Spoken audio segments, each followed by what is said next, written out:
Welcome to Game Soup. It's a game design podcast where we throw ideas in a pot and see what's cooking. I'm Chloe Montgomery and I'm joined by emerging designer Kayla Dice. I didn't know if you was like planning some weird switch or something else there. I had a brief deer in the headlights moment. I forgot the name of the people who gave you the awards. It's Diana Jones. It's a joke about Indiana Jones, I think. There's no real Diana. There's no. No. The plight of that's the real scandal. We should cancel Diana Jones over that. Over not being a real woman. Yeah, they're stealing women's positions in the scene in the industry. That could be a real woman. But no, it's a fake one based on the fact of the Indiana award, Jones. Yeah. If not for that box, the real Diana Jones would be a woman who exists and would have been important enough to have an award named after her.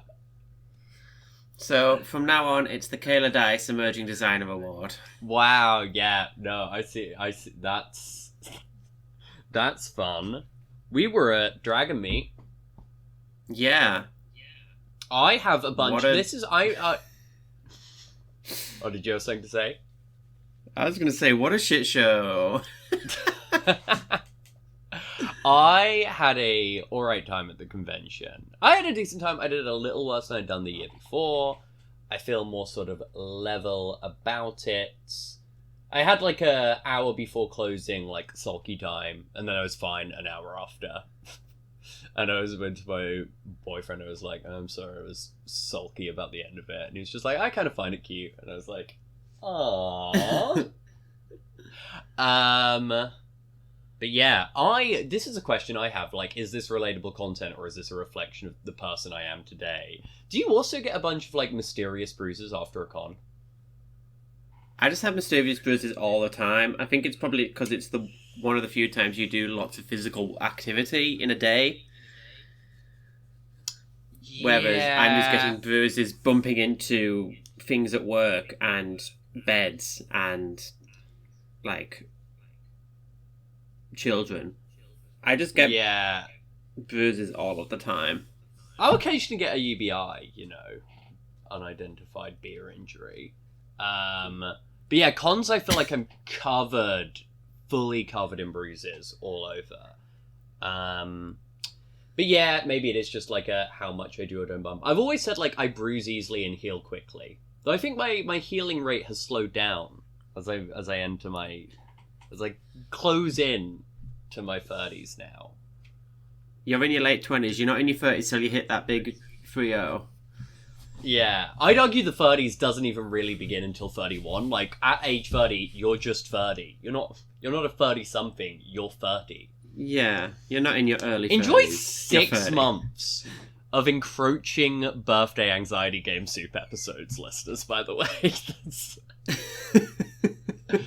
No, I will be doing another con. The day this comes out, I will be on a train up to Scotland, and I'm going to be at Tags Fest, so come say hi if you're around, like, Haymarket, come to the fruit market there, and I'll be selling Psycho Dungeon, Terminal, To Embrace a Swamp Creature, and a mix of zines, which will be cool.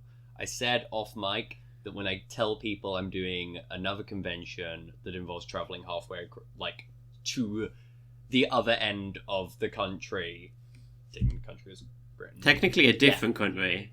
Yeah, technically a different country. The opposite end of the landmass, practically. They look at me like my loved ones looked at me when I jumped off the middle rope in a wrestling ring, landing on my feet like 3 weeks after surgery, of like, oh man, she sure just does stuff.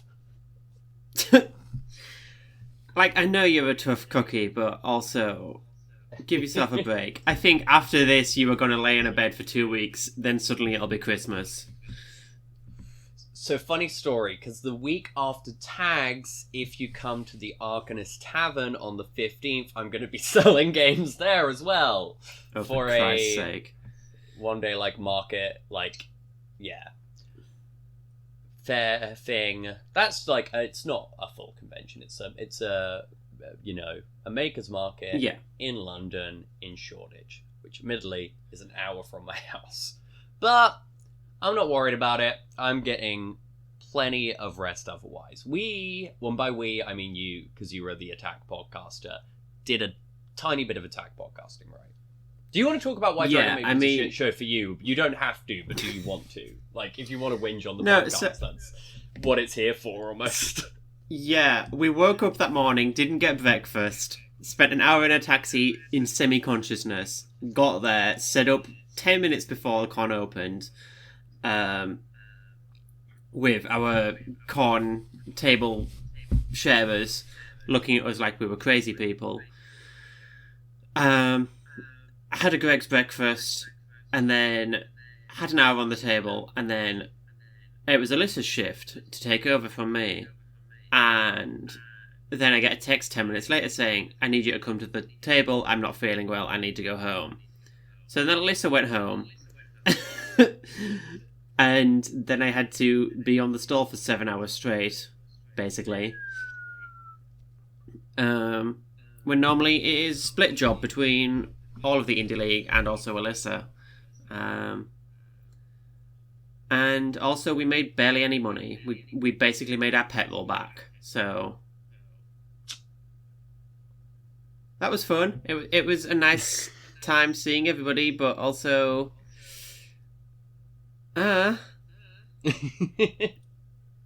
so because I was trapped on a table all day, I didn't manage to go around attack podcasting. My goal for this segment is to eventually get like an A-list game designer on here. Like, I know we're emerging designers and the awards winners, but like, you know what I mean? Yeah, you have a unused attack podcast from 1/14 of an Emmy winner, Laurie O'Connell. But you're both quite drunk in it. We're both quite drunk, and it's more embarrassing for me than it is for him. So, I reckon you could easily get an A-lister some year. There probably won't be any attack podcasting from tags because I am on a stall all by myself. Whereas, like I said, the attack podcasting usually relies more on having breaks, and those breaks being like kind enough that you don't just need them for eating and not looking anywhere. I think you could get away with doing it at the Arcanist.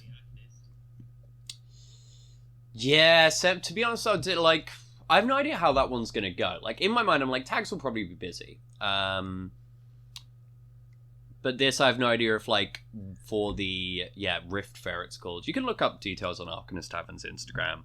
I don't know if, like, the pace of it is gonna be like a convention or, like, markets we've been to. Like, we went to a market on Sunday. Yeah, that was cute. No, it very was expensive, Sunday. but very nice. Yes. That was fun. Makes Dragonmeet look cheap. I don't know, I reckon But the art print sellers, I think they're the same price they'd be selling a Dragonmeet.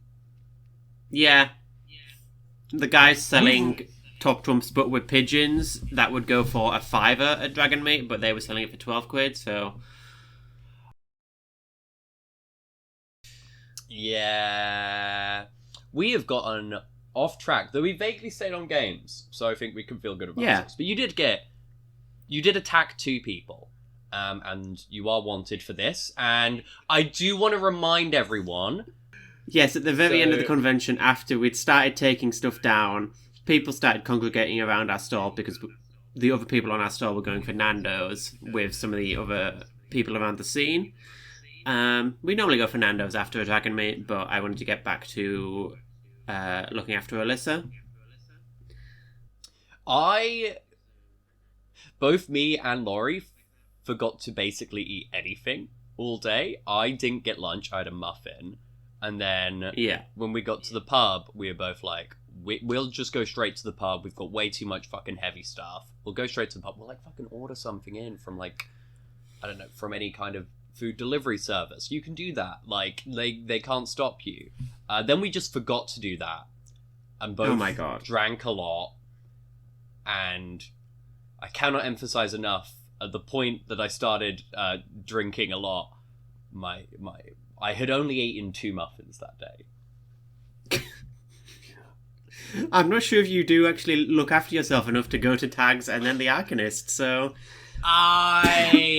This was a worse blip than it'll be. I reckon I'm going to be fine at tags, because that's a more... This is the problem. The problem I had, genuinely, of why I failed to eat lunch during the con. The thing of, like, forgetting dinner was genuinely just forgetfulness. Yeah. Which happens, it's whatever. The struggle during the con is, like, I don't really like any of the food that's there at the Novotel Hotel. In my mind, I was like, ahead of time, but it's central enough in Hammersmith, it's fine, I'll go out into Hammersmith and get food. The problem is, I then just, like, accidentally was standing up too much before I went for lunch, and by the time I went for lunch, I'm like, I don't have the energy to walk further out. Probably what I should have done at some point would have been to send someone on an errand for me. Yeah, I could have done that for you. You were working 7 hours on your stall. Well, no, but I should have sent someone from my stall with my card. Like, Laurie would have done it, Kristen would have done it, like anyone on the stall would have done it. And I just forgot. But I'm not worried about my future stall stuff. Tags is one day. It's while I'm on my own, it's in a more sort of central bit and there's a food market there. So I think it'll be very easy for me to just put up a, gone fishing sign, walk to a food, so that'll be fine. Arcanist is close enough to where I live. I'll probably make a packed lunch and bring it with me, which realistically is the thing I should have actually done at Dragonmeet. Yeah, but as I was hosting yous. Hindsight's 2020. Hindsight's 2020. I realized that made it sound like I'm blaming you two for me not eating, which is not what I want to mean at all. Yeah, she's blaming us for not making us breakfast. I was in a rush, and yes, we had a lot on our minds that weekend. Yeah, let's not go into it. So yeah, I managed to get 2 attack podcasts attacked. Both from people lingering around the stall looking for a Nando's to put in their bellies. Let's play the first one now. Well, live at Dragonmeet, please introduce yourself. Hi, Chloe. I'm Mira Manga. And yeah, it's lovely to be interviewed for your amazing podcast. Yeah. Yes, what have you been doing here today? I've been here with Game Therapy UK. We're a charity that is trying to get evidence-based... Well, we're basically trying to get evidence to show that gaming can help with mental health. And we work with a load of projects, including like homeless projects and displaced people, send children and veterans. We just take games to them so they can have a really fun experience playing a game, get some social bonding, and all the good feelings that playing a good TTRPG brings. That's really cool. Can you give me a 1-word prompt, please? Figurine. Figurine, thank you. I like this word. I'll say that. I didn't get to meet any of the Game Therapy people. They were actually... Because I also didn't do much of my stall visits. Like, I took one break to do a walk around and say hi, but at that point I focused way more on saying hi to people I already knew, because I was a bit exhausted. They're in the back corner on the lower floor, so I understand if you didn't see them. Yeah, I saw some of them walking around, like, people wearing, like, T-shirts for Game Therapy, and I was like, oh, that sounds interesting. I should go and maybe talk to these people. As someone, I guess, who makes a lot of games that in some senses could be thought of as mental health games. It's not good for your mental health, to be clear. If anything... Yeah, it's about mental health, but... Let's go with the second one. Well, live at Dragonmeet, please introduce yourself. I'm Craig Duffy of Lunar Shadow Designs, and I've been here trading all day and having a great time. And please give me your 1 word. Spaceships. Spaceships, thank you very much. Figurine and spaceships. This is fun. Yeah. What is figurine? It's a Star Wars game. I'm imagining like a miniature, but I think feel a figurine that makes has sense. like points of articulation. It's like an action figure compared to like a static piece of plastic. That makes sense, but my mind immediately went to like a sort of porcelain doll. Oh, I like that. Let me actually see what it's like, if there is a specific definition of figurine distinct from figure or doll or something. Yes. Let's open up Google. Figurine death. Oh no, it's literally just anything that resembles a human, animal, or deity. So like, yeah, ceramic figurine still makes sense as well as like I guess all other terms are more specific, whereas the figurine is like anything. Yeah. I feel if we think go with it miniatures, is we're just making a space game. Yeah, no, I think it has to be figurines. It has to be like ceramic things you found in your mother's attic. And it's all about mechs, and these mechs they look like, cherished teddies, or I can't think of another brand of figurines because that's what my mum had, but Sylvanan dolls. Sylvanan sure, families. I don't know what that is. Oh, you should look But, that like, up. little I think you'd really love them. I think you specifically would really love to learn about Sylvanan families. Oh, Sylvanian families. Sylvanian families, I'm saying it wrong. I say lots of things wrong. We were going to get you a Sylvanian families for Christmas, but then we decided against it. I don't know if I'd have had space for it, but I can see why you Yeah. thought of that as a good gift for me. I appreciate the hat you got me. It's more useful rather than sitting on a shelf. Didn't mean to dox your Christmas present on the podcast. It's alright. Yeah, or like, yeah, so dolls, or I actually like the idea there, because if we go with the thing of like figurine can be anything, maybe it is a fact that like, yeah, it can be anything, and we, in terms of making up what these mech spaceships are, we have different like details for like, oh, this is if you're using a plastic mini, this is if you found like a ceramic figure, this is if you are using like an action figure versus like a doll or stuff. Yeah. I feel like we need to do world building to justify why all of the giant spaceship mechs look like figurines. I think it's a world where Twee won over Doomacor, and now everything kind of looks like it's Victoriana and made of porcelain, and don't question it. Basically, all of the pilots wear Lolita dresses. They all have names like Star Sunshine. I can't say that. Speech therapy. Okay, so now back. we are pitching a game for a very specific kind of person. Which I think is neither of us. And I imagine we would be this would be such a pandering game. It's a game you can convince your mother to play if she's into spaceships. What I suddenly wondered there is if we're going with the thing of like, oh, why is it all children's toys? I was suddenly like, what if this is like some kind of like terrible extra-dimensional bomb went off in a children's universe, in a children's bedroom, and now it's like, oh yeah, like this is, the universe has been remade. It's really fucking small now. Like the universe is now only sort of the size of like not even the full solar system. Past Jupiter, fuck that shit. No, we gotta be big enough that it's there. And like, these mech people have their own histories, but also it's like they've clearly been remixed with the history of whatever the children's toy is. Like, it's maybe in like some fake dying pocket dimension. Yeah, so it's like, oh, I have a Transformers and a Moomin, and somehow these guys exist in the same world. Yeah, somehow like the pilots from like maybe some other mech program have been mashed up in this pocket dimension or whatever. I'm thinking, my mind is going very comic-y here with like this setup. It's also, depending on how dark you pitch this, it's either very 70s Silver Age or very 90s Vertigo.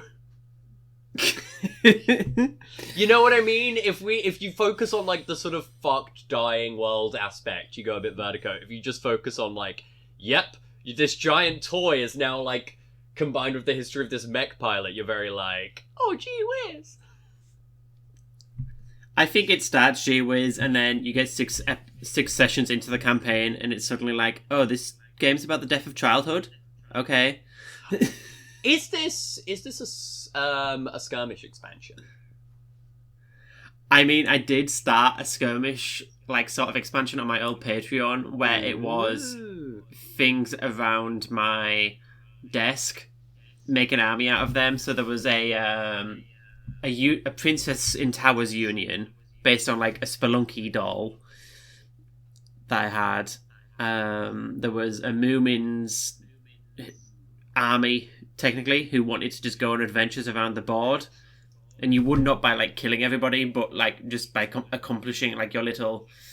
Oh, yeah, we wandered to the other side of the board, and we made friends with 3 soldiers. Sort of stuff. Aww. Moomins. That's very fun. Now this has made me think of an entirely unrelated idea that would be a fun thing you could do. You could probably make some kind of, like, solo game, which is I guess like a workbook almost for turning items on your own desk into an army. You know what I mean? Like some kind of game where it's like, oh, how are you starting up these things? Like almost less a game, more I guess an exercise book. As a former teacher, I think TTRPGs are a bit afraid of the exercise book and the workbook, and I understand why. You kind of got to like not scare an audience off or think you're patronizing to them. But I think it's useful. I think that's a useful tool set. Yeah, I think like this is why it's like not having rule books as like holy text that you must not alter or like put your mark with anything into.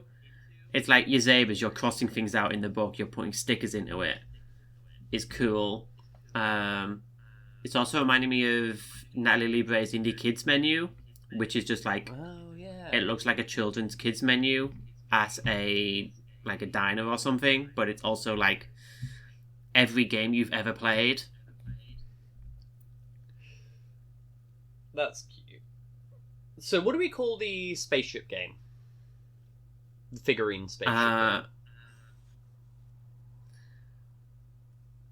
I think it's like let's look up China figurine, like a brand for that, and then just like pun it. Bone China. Yeah, like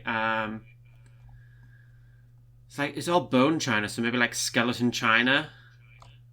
See, I feel the problem with using China as the word is unless like the cover is very clearly a porcelain figure, yeah, it will maybe carry a different gut understanding of what this is about. Yeah, okay. I think it's porcelain, but that's an acronym, and we somehow work out like backronym what porcelain stands for. Yeah, we are not doing that on the pod, but porcelain. No. But yeah, it would definitely have to, on the cover, have an explanation of what that stands for. Yeah. Probably in a sort of too cramped way. So yeah, that is our Only Attack podcast from Dragonmeet. But I like that game. That's a fun one we've came up with. I had something I wanted to explore on this. Spotify Wrapped is out. It is. It sucked this year. Yeah, it was I dislike that they cut the genre thing, even though I'm glad that Spotify doesn't, feel the need to tell me, like, that somehow musical theatre cracked my top 5. Like, I don't need that. But in general, the genre cut was annoying, and I feel like the weird, overly specific musical journey things, like, yeah, that's kind of cool, but also, like, they just feel like day lists. And I'm like, I already get ripped to shreds by a day list on the reg, so... Yeah. Apparently Two Door Cinema Club was my top artist. Damn. I would not have called that for you. I'd have guessed Chapel Roan. I think she was... Oh, I did get a message from Chapel Roan, apparently. I didn't get a message from my top artist, which I guess is a sign that they just didn't record one. My top artist was Australian indie pop star Montaigne. Oh, they did the intro to Maroon Bam. Yeah, they also did Red Flags, the Human Centipede song with Tom Hardy. They were Australia's Eurovision entrant 1 year. Ah, yeah. 2 years, actually, because it was a pandemic one. So, like, it was technically...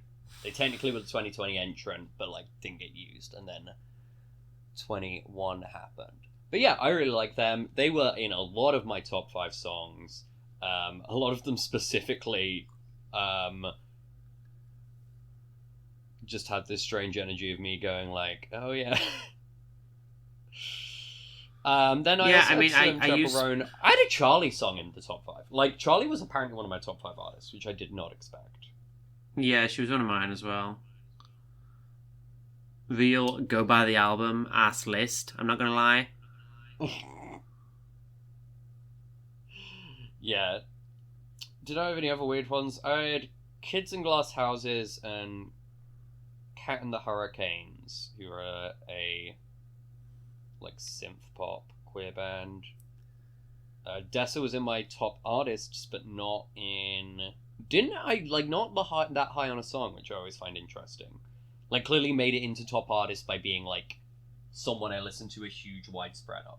Anyway, what is a game we make with Spotify Wrapped? As this podcast is a game design podcast, in spite of what you may have heard.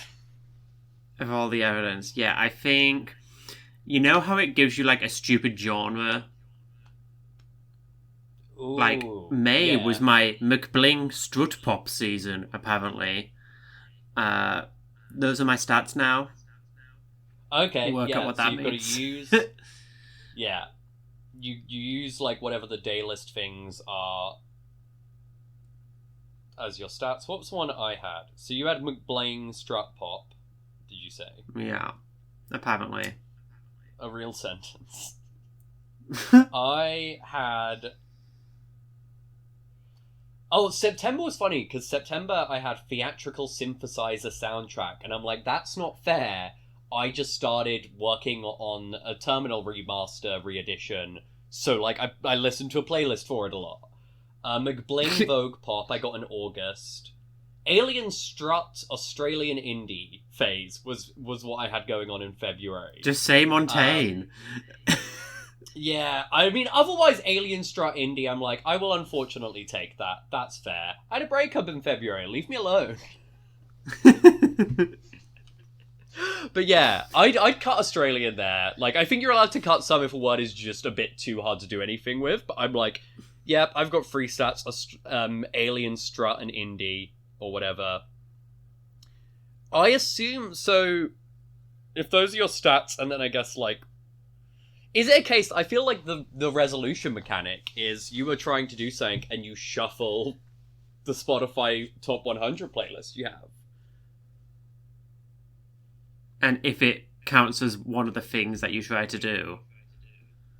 Ooh. That's actually maybe an interesting one now. I'm like, what if it's more a case of your top 5 artists are your stats, and you're just trying to land on a song from one of your top 5 artists? Yeah, I could see that. But I'm like, at the table, you're trying to work out what McBling means. Yeah. I feel like, yeah, I'm trying to think of how can this be fast enough to be a game and not just be you are listening to each other's Spotify raps and riffing.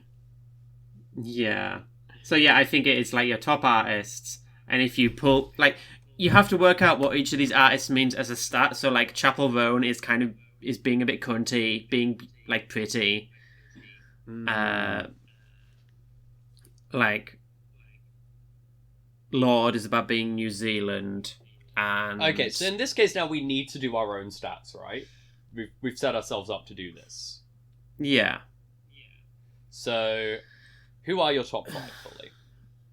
I have Two Door Cinema Club, Chapel Roan, Charlie XCX, The Mountain Goats, and Lord. Let's not go into it. That is, no, I'm just like, I feel like, so you could list that top 5 to someone and ask, who is this person? And, like, I think someone would guess close to you quite easily. My top 5 are Montaigne, Kids in Glass Houses, Cat and the Hurricanes, Dessa, and Charlie XCX. So, what's your 2-door cinema stat? I don't know, because like I only listen to them in like my general work playlist. Ooh. So, I mean, I feel like then it's maybe related to the story of why they are in there. Because if, it's there, like, they're in a work playlist there, it's like, I guess this is about your job skills. This is just like, anytime your character is doing a job, if it lands on a 2-door cinema song, club song, that would be a success because you're relying on those skills. Yeah. You know what I mean? I get it. My top was Montaigne, so I guess that would be... I'd say that's... The reason I listen to a lot of Montaigne, and why I got very into Montaigne 2 years ago specifically, is because she has a lot of songs... They have a lot of songs, I should say, about, like, bad relationships. And that was a really appealing thing for me to listen to, like, I guess at this point, 2.5 years ago, or whatever. Or maybe less. No, 1.5. Whatever. So I feel like, the Montaigne stat would always be about almost like... I feel it's like the equivalent of like the volatile stat in Monster Hearts. It's anytime you're doing something just emotionally intense. That's what the Montaigne stat is for. What's your number 2? Chapel Roan. So, your cunty stat, anytime you're serving. Yeah. My number 2 is Kids in Glass Houses, who are a Welsh indie rock band I was very into as a kid, and who reformed recently and put out a new album. So I feel there, going off the thing we just said about how yours was like, oh, listening from work, I'm like, I guess this is like anything that relates to childhood. Yeah. Not like childhood. Like reinventing yourself. Or anything that relates to memory or nostalgia, I guess. It's like my memory stat.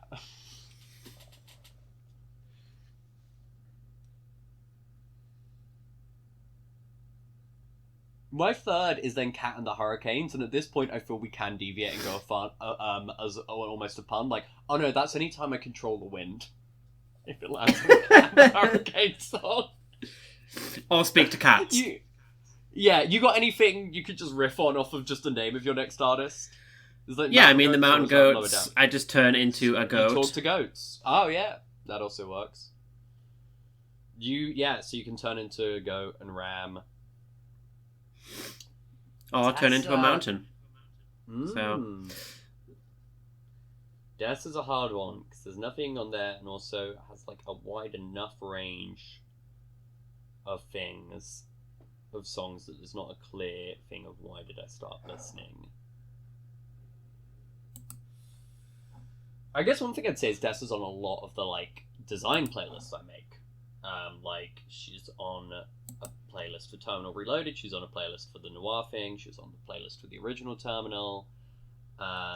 So yeah, there I guess it would be anything about design or creativity would be the stat. Or being a hacker man. Yeah. Or if it relates to any of the specific games, or if it's about... Yeah, it's any time I land on a Dessa song, it's I can pull from a game she's on a playlist for. Number 5, Charlie, Drug Resistance.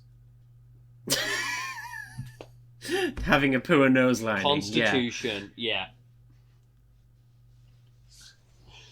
And then, I guess any other fails, I guess the GM would always, like, look through a song lyrics or whatever, do that, and then, go like, okay, you failed, and what's this song? Let me see, I'm gonna fucking have my phone, I'm gonna put my phone on silent, which it already is, but I'm just gonna turn the media on silent specifically. I'm going to shuffle my top songs. Let's imagine I'm attempting to, break down a door. I landed on a song by K-Flake called Maybe There's a Way.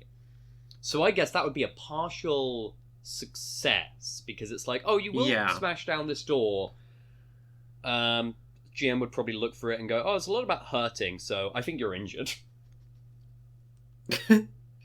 That's how the Spotify raps. Thank you for listening to the Spotify Wrapped podcast. Thank you for listening. This was a GameStube episode. That was pure design. Pure design. We won awards! Thank you for listening.